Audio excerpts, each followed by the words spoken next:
Jadi kita menjual bibit itu bukan hanya menjual bibitnya, tapi juga kami menjual bagaimana membudidayakan tanaman kelapa sawit dengan benar. Assalamualaikum warahmatullahi wabarakatuh. Apa kabar pemirsa Gamal TV dimanapun berada? Masih bersama saya Ulfa dari tim Gamal Institute yang kali ini akan mengajak para pemirsa sekalian untuk mendengarkan maupun diskusi mengenai pembibitan kelapa sawit yang unggul dan juga bermutu. Saat ini saya sudah terhubung bersama narasumber kami yaitu Bapak Rusbandi dari Siti Yahyo. Halo, selamat pagi Pak Rusbandi, apa kabar Pak? Baik Mbak, pagi, selamat pagi. Oke, pagi, alhamdulillah sehat-sehat ya Pak ya? Ya, sehat, harus sehat. Ya. Alhamdulillah. Nah, pada kesempatan kali ini kita akan mengekspos lebih jauh mengenai pembibitan kelapa sawit. Ya baik Pak, saat ini saya sudah bersama Bapak Rusbandi ya Pak dari Siti Yahyo di Bengkulu. Nah, barangkali Pak sebelum kita ke wawancara nih Pak, Bapak bisa memberikan pengantar ataupun sedikit perkenalan pada kami. Silakan Bapak.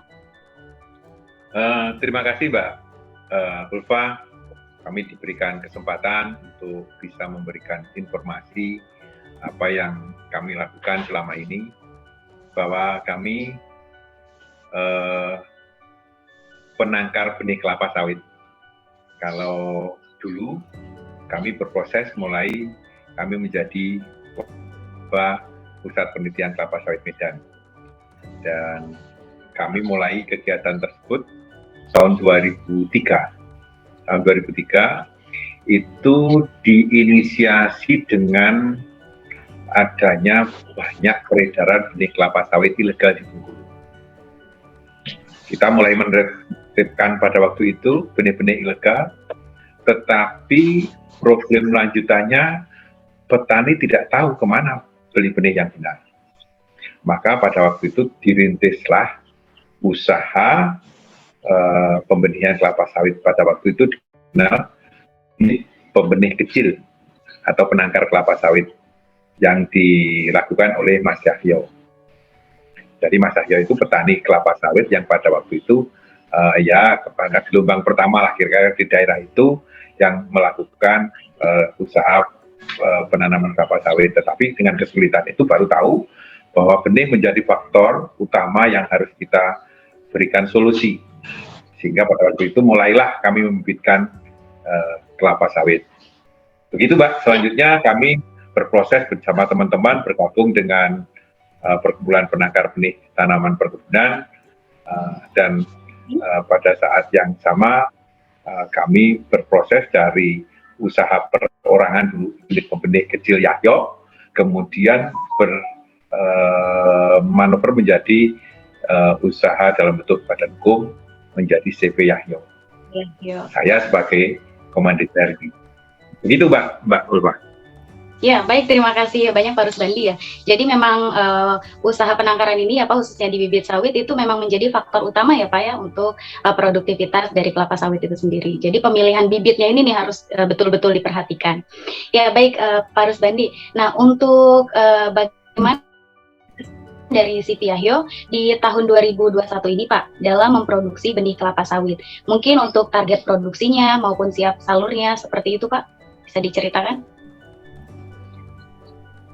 Begini, kami tahun kemarin, tahun 2020, 1.000 kecamatan kita capai.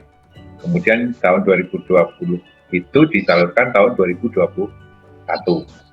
Kemudian tahun 2021 ini kami mentargetkan 800.000 juga disalurkan untuk tahun 2022. Untuk penyaluran tahun 2021, dari 800.000 itu sudah tersalur 500.000 itu dalam bentuk kecambahnya, tetapi kira-kira yang keluar itu 450.000 yang sudah tersalur. Sehingga kami biasanya rata-rata 10% itu tidak tersalur karena seleksi dan seterusnya. Kemudian sekarang pada saat sekarang ini ada proses salur, itu 100.000, dan ada proses pembesaran di main nursery itu 200.000. untuk yang tahun 2021.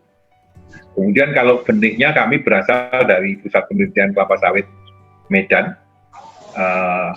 Kami tahun kemarin itu sebagian besar ada Simalungun dan ada 3 kloter 150 untuk 540.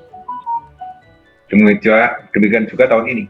Tahun ini hanya baru ada 2 kloter yang 540. Barangkali begitu, Mbak.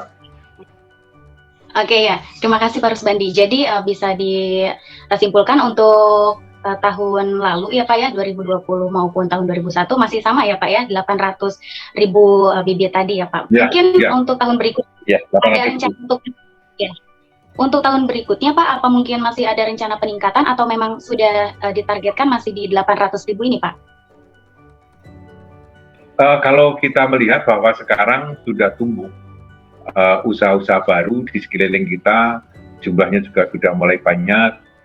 Kalau dulu hanya kami sendirian, sekarang ada yang besar ada 2, di atas 500.000 ada 2, kemudian ada yang di atas 100.000 ada 2 lagi, jadi cukup banyak.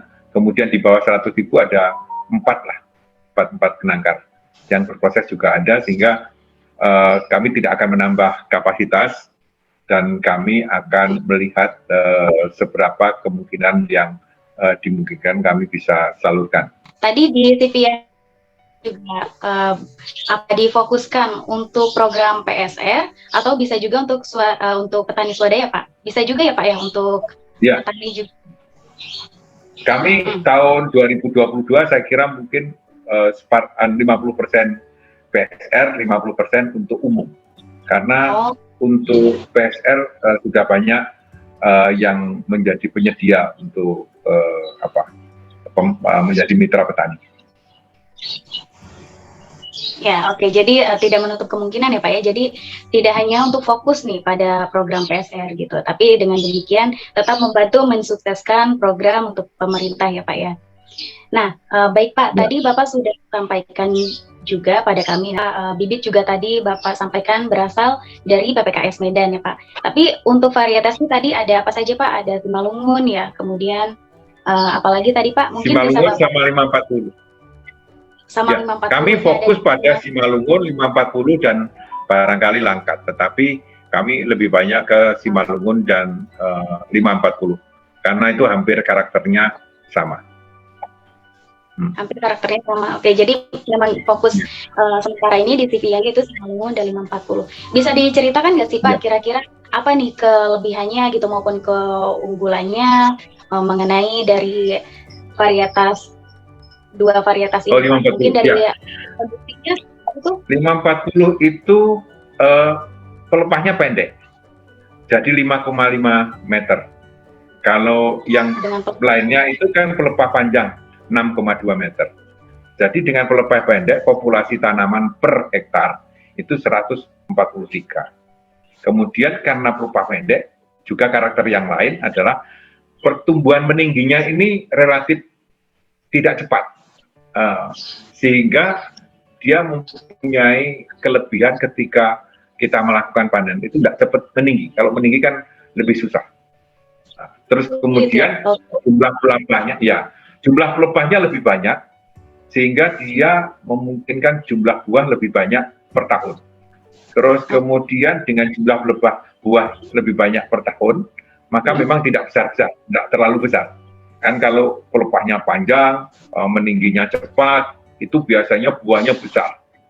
Sehingga buah-buah yang besar ini menimbulkan jumlah buah per tahunnya menjadi lebih sedikit. Ya, kelebihan kekurangannya ada di situ.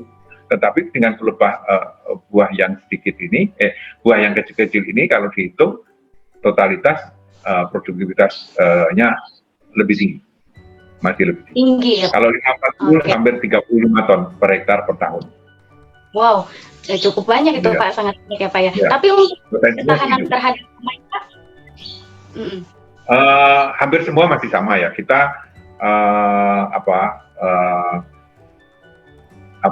tanaman yang semuanya tidak seperti misalnya 50 NG misalnya. Ini yang memang diarahkan untuk tahan Ganoderma. Tetapi yang kita punya adalah umum, hampir sama dengan yang tahan hama penyakitnya juga hampir sama, tingkatnya hampir sama. Oke, jadi bisa disimpulkan hampir sama ya mengenai Simalungun maupun 50. Ya, hampir sama. Oke Pak, itu tadi keunggulannya ya. Nah Pak, mengenai dari segi kualitas nih, dari CPI sendiri, bagaimana sih Pak ininya dan siap salur sehingga bisa diterima oleh penangkar itu? Ini semuanya diatur dalam sistem manajemen mutu. Sistem manajemen mutu itu ada 3 subsistem: sistem produksi, subsistem sertifikasi, dan subsistem pengawasan peredaran.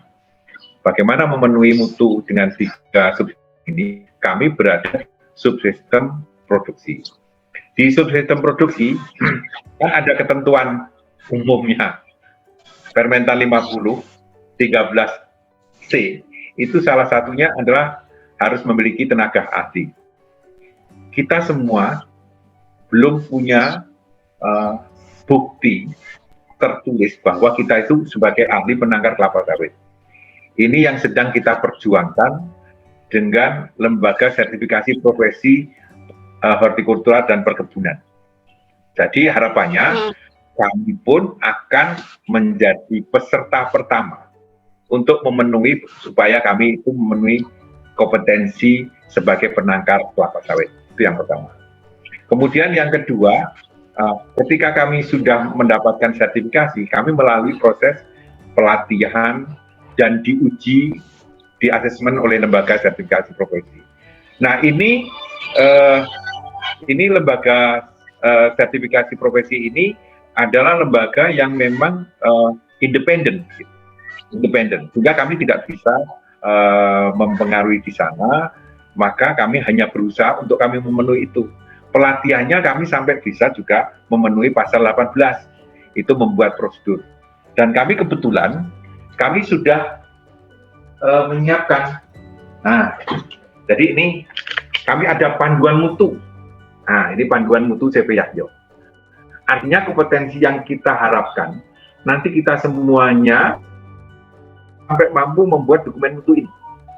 Dokumen mutu ada di 2.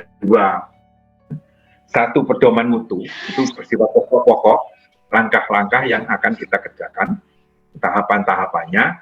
Kemudian prosedur sistem mutu. Di dalamnya ada, nah ini ada prosedur sistem mutu. Prosedur sistem mutu itu membimbing, dokumen ini membimbing orang-orang yang bekerja di lingkungan kami, bagaimana mulai dengan menanam kecambah sampai dengan mengangkut dan mencatatnya. Itu terdokumentasi di situ. Sehingga tidak keluar dari, bila mana ada perubahan karena lebih baik, ini kan harus diperbaiki terus. Maka kami melakukan revisi. Jadi setiap secara berkala kita lakukan revisi untuk perbaikan, sehingga secara terus-menerus, secara sistem, akan proses produksi menjadi lebih baik. Inilah kami ingin memenuhi ketentuan pasal 18, itu melaksanakan sistem manajemen mutu dan atau prosedur kerja. Dan kami sudah memulai itu. Harapannya ini juga akan bisa diduplikasi oleh teman-teman penangkar lain, dan ini menjadi prototipe untuk sistem manajemen mutu yang disertifikasi. Barangkali demikian ya, Pak. Oke, Pak. Nah, wah, sangat menarik ya, Pak ya. Jadi itu bisa menjadi salah satu contoh ya, Pak ya, bisa diduplikasi oleh penangkar lain itu. Jadi tidak diragukan lagi nih kualitas yang dimiliki dari CPI. Iya. Jadi gini, jadi mutu itu akan diperoleh oleh dilakukan atau dikerjakan orang yang ahli. Ahli ini atau kompeten itu mempunyai kemampuan pengetahuan yang memadai, kemudian keterampilan yang cukup, dan sikap yang benar. Kalau 3 unsur ini dikuasai, maka dia akan benar menjalankan usaha penangkaran itu secara baik, akan sesuai dengan mutu. Kemudian yang berikutnya ada prosedur. Jadi orang yang melaksanakan terstandarisasi dengan prosedur yang terstandar, proses yang standar, maka hasilnya akan juga standar sesuai dengan mutu yang diharapkan. Jadi hal ini yang harus dikedepankan. Mutu akan diperoleh prosedur yang standar, kompetensi yang standar, dan itu memang di kita belum ada. Maka kami yang berusaha bersama-sama dengan penangkar yang lain, yaitu dalam perkumpulan penangkar benih tanaman perkebunan, untuk mendorong bahwa ini akan distandarisasi. Dan kami memulai yang pertama dari kelapa sawit. Harapannya bukan hanya kelapa sawit nantinya, juga kopi, karet, kakao, bahkan karet ini yang sangat penting juga. Barangkali demikian. Gitu. Iya, oke Pak, wah sangat menarik ya Pak. Jadi memang perlu nih ya untuk adanya panduan mutu tadi seperti itu. Oke, untuk tidak diragukan lagi. Nah, untuk kualitasnya. Oke Pak, untuk pemesanannya sendiri nih Pak, bagaimana sih Pak untuk pemesanan atau pembelian benih di Siti Yahya ini sendiri Pak? Mungkin seperti apa sistemnya, seperti itu Pak? Jadi gini, kami konsepnya untuk membantu petani mendapatkan benih yang benar kapan saja. Jadi kami melihat bahwa petani itu perlu bibit sepanjang tahun mereka mau. Jadi begitu ingin bertanam, dia punya uang, mereka akan beli. Maka kami memberikan ruang untuk itu. Jadi kapan saja dia perlu datang kepada kami berusaha menyiapkan. Kalaupun toh ada tertunda paling 1 bulan. Sesuai dengan yang sekarang, maka kami setiap bulan itu akan menyalurkan bibit 50.000 sampai 100.000. 1 kloter itu 50.000, 2 kloter itu 100.000. Sehingga harapannya setiap saat bibit itu kami tersedia. Kira-kira begitu. Sesuai dengan kebutuhan petani. Dengan konsep yang tadi. Sehingga petani tidak sampai tergiring untuk beli bibit-bibit yang tidak benar. Karena kami ada. Gitu, ya. Iya, jadi memang harus ada juga nih penyuluhan ataupun informasi pada masyarakat ya mengenai bibit bermutu ini. Jadi supaya mereka lebih melek nih mengenai bibit unggul dan juga bermutu. Itu ya Pak ya kurang lebih. Mbak, gini. Betul. Jadi iya Mbak itu. Jadi kita menjual bibit itu bukan hanya menjual bibitnya, tapi juga kami menjual bagaimana membudidayakan tanaman kelapa sawit dengan benar. Harapannya bibit yang benar ketika ditanam dengan cara yang benar, maka menghasilkan produksi sesuai dengan potensinya. Jangan sampai bibitnya sudah benar tetapi tekniknya salah ya. Makanya kami ada kegiatan purna jualnya, yaitu dengan melakukan penyuluhan kepada petani. Mungkin barangkali dengan katakanlah mengajar di bawah-bawah pohon, nah itu yang kita lakukan supaya petani kita itu dekat dengan petani. Dan petani mendapatkan pemahaman yang lebih baik tentang bagaimana bertanam kelapa sawit yang benar. Jadi jangan sampai kita tergoda dengan cepat-cepat panen. Karena kalau dibuang bunganya sampai katakanlah 20 bulan, itu minimal kalau dipupuk bener itu ya 3,5 sampai 4 lah, bisa rata-rata 3-4 kilo. 4 kilo. Nah, artinya kalau sudah 4 kilo tidak perlu dibrondol kan Pak? Iya, keren ya Pak ya, ada edukasinya juga seperti itu. Jadi supaya masyarakat ini tidak terjadi lagi atau ada yang tertipu begitu mengenai bibit ataupun benih kelapa sawit palsu. Oke, terima kasih banyak Pak Rusbandi pengalaman maupun sharingnya nih dari Siti Yahya. Pak, terakhir nih Pak, bagaimana mungkin ada harapan dari Siti Yahya sendiri ya, terutama dari Pak Rusbandi kepada stakeholder lainnya begitu maupun kepada pemerintah nih Pak, harapan kedepannya kira-kira seperti apa? Silakan Pak. Oh, kalau kami harapannya gini, mutu standar harus diberlakukan kepada semua penangkar. Untuk subsistem produksi, kompetensi harus segera ada. Kemudian ketika subsistem melalui kompetensi sudah ada, maka supaya dijalankan proses produksi sesuai dengan standar. Kalau semuanya standar, maka produknya akan standar. Maka persaingan antara penangkar satu dengan penangkar lain dengan standar yang sama, maka akan tipis kemungkinan bermain dengan cara yang tidak benar. maka lapangan bermain bisnis di bidang perbenihan menjadi sehat. Ya sekarang ini belum. Karena apa? Proses produksi tidak sama antara satu dengan yang lain. Maka hasilnya juga tidak sama mutunya. Kemudian semua juga disertifikasi sama. Nah inilah yang berakibat ketika biaya produksi yang tidak sama karena proses produksinya tidak sama menimbulkan keuntungan yang tidak sama. Keuntungan tidak sama inilah menimbulkan masalah di kemudian hari di proses hilir. Barangkali demikian Mbak. Kami berharap pemerintah untuk ke depan menerapkan ini secara baik dan benar, semua distandarisasi.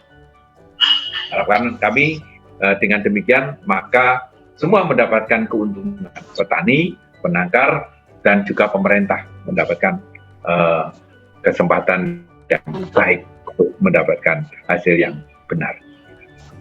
Itu Pak. Amin. Ya, amin. Terima kasih Pak Rusbandi. Jadi memang butuh standarisasi tadi ya Pak ya, supaya bisa diterapkan gitu dari masing-masing penangkar di wilayah manapun seperti itu. Oke, terima kasih banyak Pak Rusbandi mengenai wawancara kita kali ini. Untuk diri kami akhiri. Wassalamualaikum warahmatullahi wabarakatuh. Terima kasih banyak Pak Rusbandi. Waalaikumsalam. Selamat pagi. Salam sehat, Mbak. Amin. Salam sehat. Ya. Oke, ya.